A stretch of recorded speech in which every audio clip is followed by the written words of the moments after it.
talk about news. Some over 150,000 lucky Pakistanis will be performing Hajj this year. So that is good for them. But that's not the news.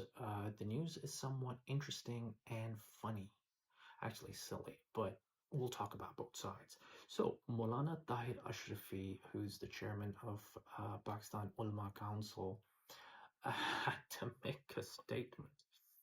And the statement was, guys, I know you're going for Hajj, but please refrain from political activities. It reminds me of when we were kids and you're going on a school trip, and there's always this one teacher who has to sit everyone down and be like, listen, kids, I know you're excited, but you have to behave yourself. That means no running around, no shouting, and no pulling on each other's hair. Actually, that happened to Bukti Saab. Um, Tragic.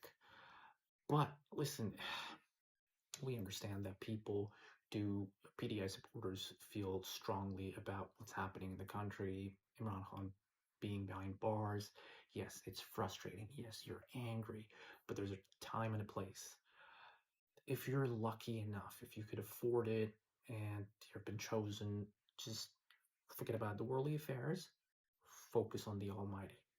So if you're performing Hajj and you look left or right and you see Maryam Nawaz, you ignore her. You you look the other way. You just focus on what you're doing. And when you come back, you know what? Go back to go back to protesting. Talk about it.